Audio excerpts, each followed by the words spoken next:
but you don't think a budget is needed right now?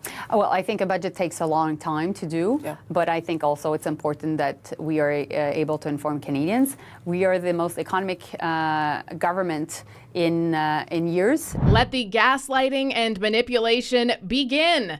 Mark Carney got a little snappy with a journalist again, and then kind of caved to public opinion. I don't know. There's a lot to pick apart with this one.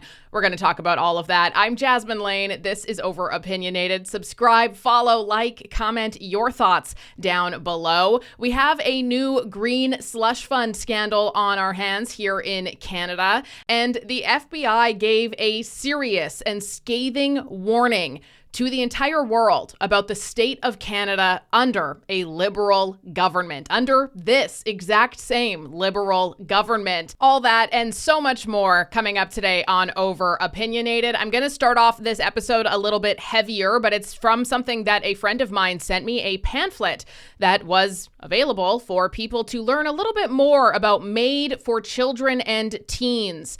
This is Canada, by the way, where they actually even brag about how much money this saves our healthcare system. So if you think it's about compassion, you are unbelievably misled. Let's read a little bit of here saying that a special committee of members of parliament and senators studying MAID has recommended allowing MAID for mature minors. A mature minor is a child or teen who is deemed capable of making a decision for MAID. This would essentially remove the minimum age of eligibility. The committee also suggested parents may not be consulted and wouldn't need to consent to their child's death via MAID. Why? Well, because children are uniquely vulnerable. Canada's first priority must be to provide high-quality medical care for children.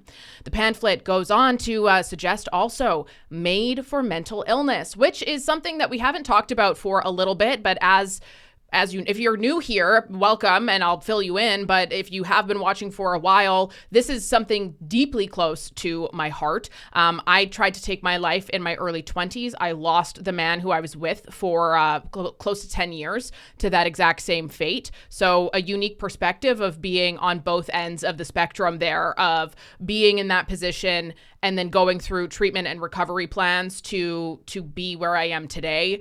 And then also having the aftermath, the permanent melancholy of dealing with losing somebody in such a fashion. And so MAID for mental illness is set to take effect in March of 2027.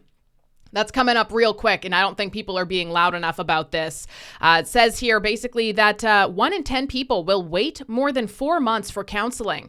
The waiting period for MAID is only 3 months, thereby suggesting that, listen, don't waste your time waiting for a counselor. We can just end it for you in a shorter period of time. It says, we are already hearing about people asking for MAID because they do not have the support needed to live.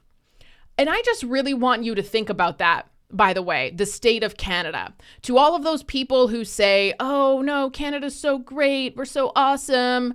Are we really? Are we really? Because this goes to show otherwise. And of course, it's all under the guise of compassion and advocacy.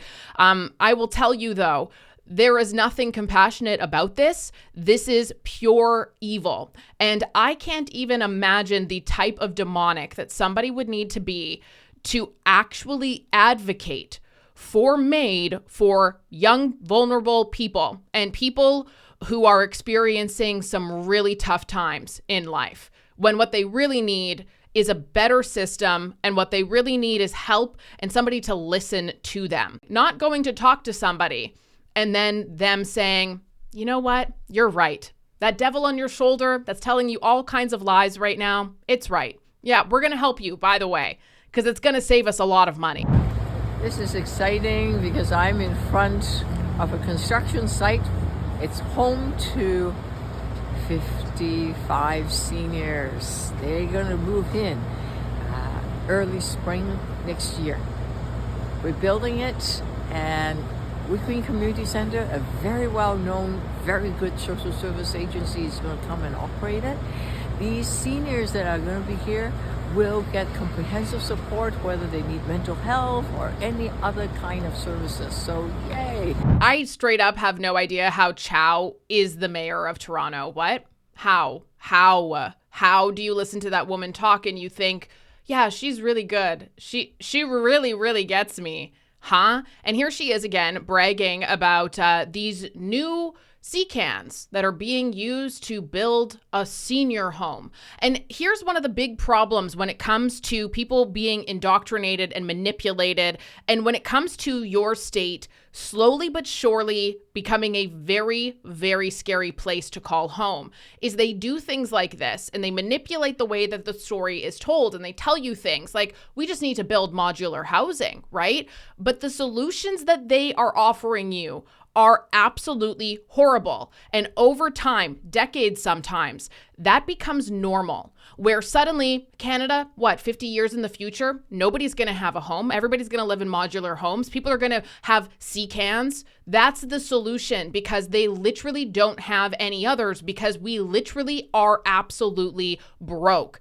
And I wanted to point to this as well. Fascinating correlation with this video from her is that the average homeowner, first-time homeowner in Ontario, is now 40 years old. That has become the norm. And it's not the norm because that's just the way it is. It is the norm because of bad government policies, because of irresponsible spending, because of a government that is putting you actually not even on the list. You're nowhere on the list when it comes to the government's priorities, but they will give you little droplets like this. Oh, see, look, we're building houses out of CCANs. How cool is this?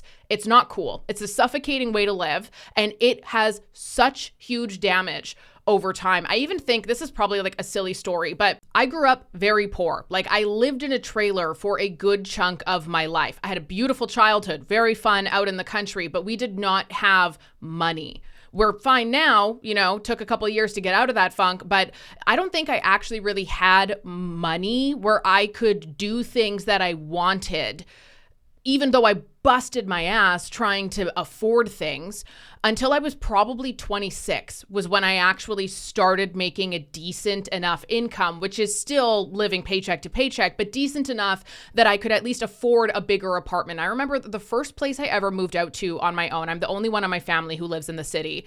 And it was this tiny, tiny basement suite, and I was so happy to have it.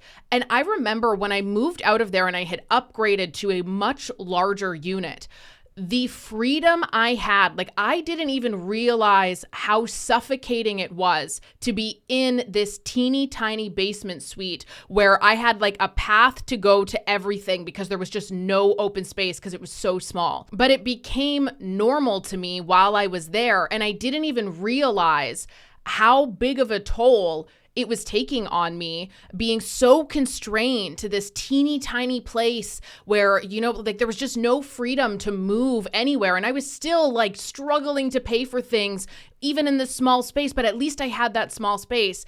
All that to say that these things become normal, but they're not normal. And you don't realize the damage that they do until you break out of that, until you have opportunity to thrive and live your life the way that human beings are supposed to, not struggling, not in these cramped, tiny spaces like the Liberal government wants you to and thinks is normal while they go in jet set, while they live in mansions funded by your tax dollars. All of them do. This isn't party specific, but like, it's just so crazy to me how everybody is seemingly okay with this type of life, because nothing about this is normal. No, there. We did hear yes or no from Gregor Robertson, though. He said no. So where do you stand on that? Well, it's not first off, it's not a yes/no question. It's not a yes/no question. It was for him, though. Well, I'm answering the questions right now, if I can.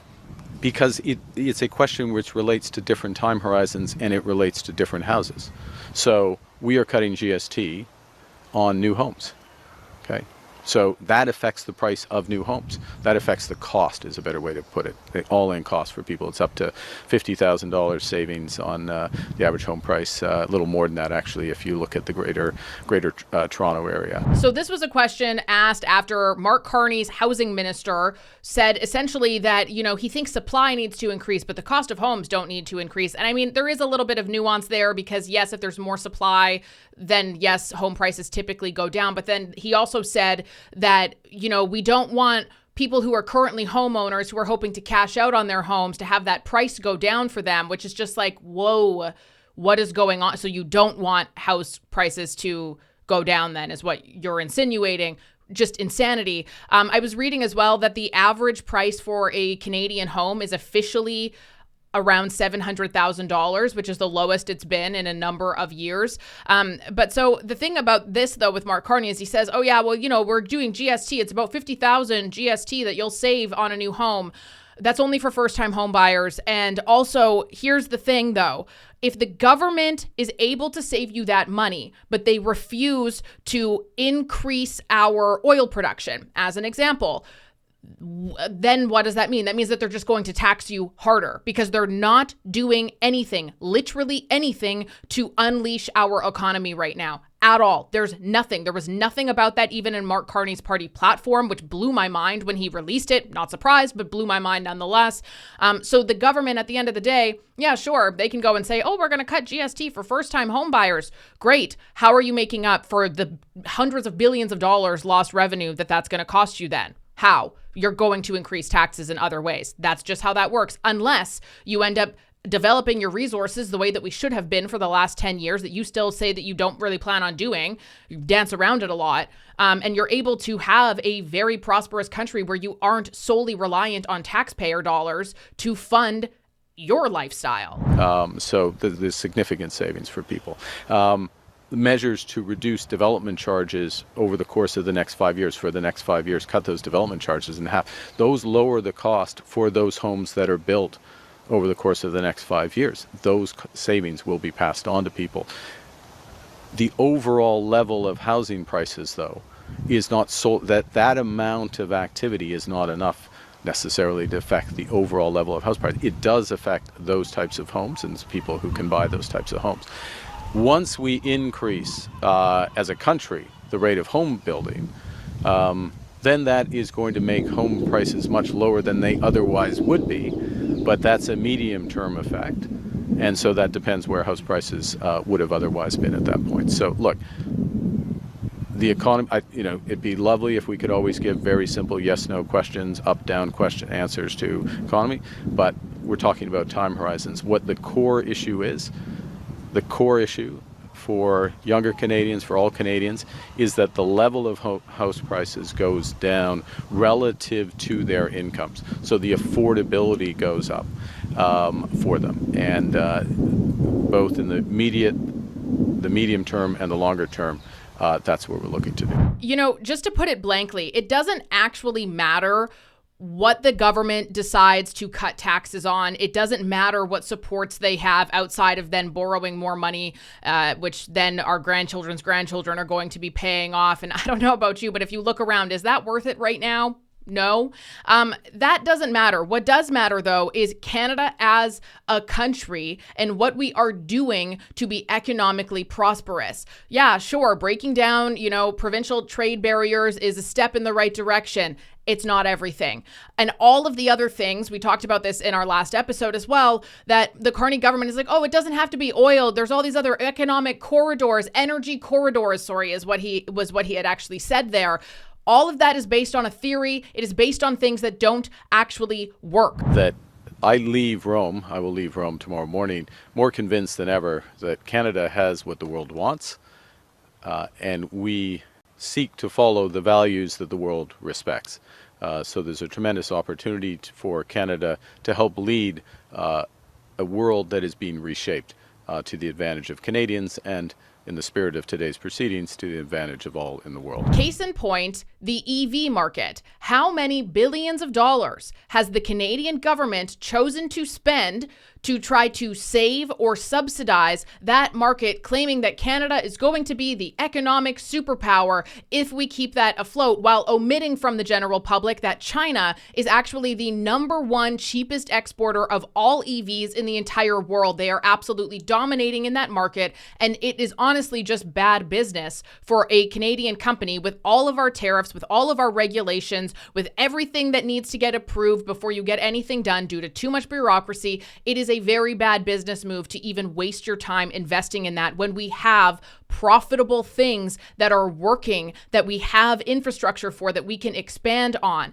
That makes a lot more sense. But when your government is taken over by ideologues, that doesn't happen. And activists. We have a lot of activists in our government. So this is from Rick Perkins. And you know how there was the Green Slush Fund scandal? So this was actually one of the 186 board conflicts that totaled over $400 million funneled to liberal insider companies, all involved in green tech of some sort. These things that keep on failing. So this one, identified by the Auditor General, found that the hand-picked slush fund director, Guy Ouimet, I think is how you pronounce that, he was conflicted when the slush fund board approved $4 million of your money to the Lysical while he was on board. Lysical has now filed for bankruptcy. And it goes against the entire narrative of Carney that he is the man with a plan.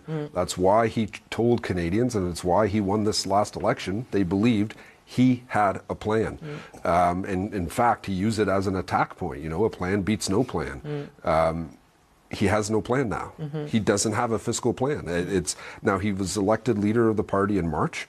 You know, he could have given direction even before the election on what he wants his budget to look like. He had a costed platform. Why is there no budget? I find it absolutely mind-boggling that they're doing this, that not giving anything, any kind of a statement. But what about if it was like, because I'm trying to wrap my head around this too, right? You know, when you guys won government in 2006 with Harper, he was sworn in early February, budget came in May. So if you give like a financial update now and a budget in September, you know what I mean? But it doesn't even seem like there's going to be a budget at all. There's going to be an economic state. A Fez, your favorite thing. Right. So, look, the Liberals have always been trying to figure out how to budgets balance themselves. Just don't have a budget balance. Look at that. Right. No, it's absurd. And even going to September, I think, is not acceptable. You look at the 2006 when Harper came in, that was a wholly transformed government. I get it. And they had a number of months to do it, and they did it. Carney became leader of the party in March. He was prime minister in March. He could have started giving direction, and he just had a fully costed platform. Former, again, central banker, Mr. Finance guy, worked at the Department of Finance, knows the ins and outs of that department. He was one of the guys that helped us do our budget in 2008 when we did it. So it just makes no sense to me. In 2011, we had an election, and a few weeks later, we brought in the budget. Now, it was the same government, same prime minister, but it makes no sense, and it goes against the entire narrative that he set up, that he was the man with the plan. Also, you have to listen to Melanie Joly talking about why they didn't have a budget, even though they've been in government for over a decade and know exactly how this all works. And on the budget, the government is not tabling a budget this spring. I know that's not your job, but there is a view by Pierre Poilievre and others that this does send a signal to investors. You're not laying out what the plan is right now. The most that the Minister Champagne has said is there'll be a fiscal update in the fall. How do you justify this? I mean, I know that there's not a lot of time, but surely there is an opportunity to tell Canadians what the state of Canada's finances are. I think we need to make sure that Canadians understand what is, what's the state of the economy. I think there can be different formats to do that. Of course, this is a decision by the Minister of Finance, and I'll let him do his job. But I'm convinced that we can find ways to do that. But you don't think a budget is needed right now? Well, I think a budget takes a long time to do. But I think also it's important that we are able to inform Canadians. We are the most economic government in years, and it's a question for us to make sure that not only do we deliver results in terms of the economy, but we're able to inform Canadians and investors. And after a lot of public scrutiny, Mark Carney has announced that they will present a budget of sorts in the fall. There'll be a budget in the fall. In the short term, it's a very short parliamentary session that is coming up. The speech from the throne is on the 27th, as people know. The House is due to rise under the House's rules by the 20th of June, so it's really 3 weeks. Mark Carney decided, by the way, because he has all the powers in the world to say, you know what, guys, we're in the crisis of our lifetime. We need to give Canadians what they deserve, what they voted for. We're not gonna go on summer break until we get this budget done. But he didn't do that. Instead, he tried to dance around it. And I wonder why. Could it be because of the state of our economy? Solve some of the issues we may have in the auto sector or, elsewhere in the country. But speaking of investments, as you know, Honda has postponed this $15 billion EV investment in Ontario. I know you spoke to the CEO. Yeah. I know they said no jobs will be lost. But to me, that also means that no new jobs will be created. If they are pausing this for as much as 2 years, it sort of begs the question, what industry will there be for the EV vehicle industry? Well, all that work that Minister Champagne did doesn't seem to be bearing fruit if Honda's saying we're not going ahead with this right now. Well, because I think there are a couple of reasons why. Because there's a trade war with Trump. Yeah. There is also the IRA, the Inflation Reduction Act of Biden, that really created much more of an industry in the EV sector, and that Trump is not following suit. And meanwhile, it's just the demand on the part of consumer has lowered. Yeah. So we need to make sure that we have conversations, find ways to be in solution mode. That's why I for sure will want to go to Japan and Korea and in Europe to talk to CEOs in that sector. And meanwhile, I think that we can drive the economy through also different sectors, definitely the energy sector. We can become this energy superpower the Prime Minister has been talking about. We can invest in AI, digital tech. And finally, my last point is because I'm in charge of research, I think, and what we're seeing with President Trump going after Harvard and other universities, we can attract the best and the brightest here in Canada. I don't know if it's just me. Maybe I'm getting a little bitter. Not sure, but it is really frustrating to consistently hear the leaders of our country say things like, oh, well, we can do so much more. We can invest in all these other areas that we haven't been for the last 10 years. Yeah, we're going to do all that stuff. We're going to keep working. And not a single one of them has just said what Pierre Poilievre did, which makes a lot of sense, which is very sound when you look at statistics and data and what is going on in the world, which is just freaking cramp down on what is working, hammer down on what is working, and unleash it. Just do it. But they won't because they are ideologues. They are climate activists because they have investments in this stuff, because they go and give their friends hundreds of millions of dollars worth in contracts, in subsidies that just go bankrupt afterwards. So instead of just repealing the things that are hindering your successful markets from being superpowers, you spend your money on other things that don't work, that the world en masse is starting to reject, and then you don't have money left over to deal with things that actually matter. Take a listen to Kash Patel just mopping the floor on what is going on in Canada. I'll give you a statistic that I gave to Congress that nobody was paying attention to. Over 300 known or suspected terrorists crossed into this country last year illegally. Known or suspected terrorists, not illegals. Not just illegals, known or suspected terrorists. 85% of them came in through the northern border. Wow. This year, so where's all the fentanyl coming from still? Where's the trafficking coming from still? Where are all the narco traffickers going to keep bringing this stuff into the country? The northern border. Our adversaries have partnered up with the CCP and others, Russia, Iran, on a variety of different criminal enterprises, and they're going and they're sailing around to Vancouver and coming in by air. And the sheer tyranny of distance of the northern border and the lack of cooperation from federal authorities in prior administrations to actually firm up that northern border is what's causing a continuation of violent crime. Now, we're focused on it. Now, do I think that Canada is responsible for 100% of what's coming into the U.S.? Obviously not. There's a lot of players at B there. Do I think it's significantly higher than what the Canadian government has said? Yeah, I certainly do, because we only check less than 1% of our containers before they go to the US. This was a very hot topic a few months ago. I've done dozens of videos really breaking this down. This shouldn't come as a surprise to Canada because we know that between 2023 and 2024, Canada saw an increase in the number of gangs and cartels and terrorist organizations doing business here in Canada, primarily in Ontario and in British Columbia. We know that the number went from about 51 groups to 99 groups. 2023 to 24 was also coincidentally the time in which David Eby and Justin Trudeau implemented their decriminalization experiment. We're not sure, even to this day, what the public safety impacts of that experiment have been, but we know that it is ongoing. We also know that safe supply has been diverted into the hands of criminals at a level which this government here in BC describes as significant. Yeah, the standard of living and state of our economy is one that's not looking too bright in Canada right now. And it seems as though Mark Carney, despite, rallying and campaigning on this idea of being the savior, the economic hero, being so amazing, is absolutely failing. Who would have thunk? I'm Jasmine Lane. This is Over Opinionated. Be sure to subscribe, follow, comment your thoughts down below. And I will talk to you tomorrow. I'm sure we will have a lot more updates on what Kash Patel said as that starts trending more and, more places start picking it up and Canadian ministers start actually responding to it. So stick around for that in the coming days.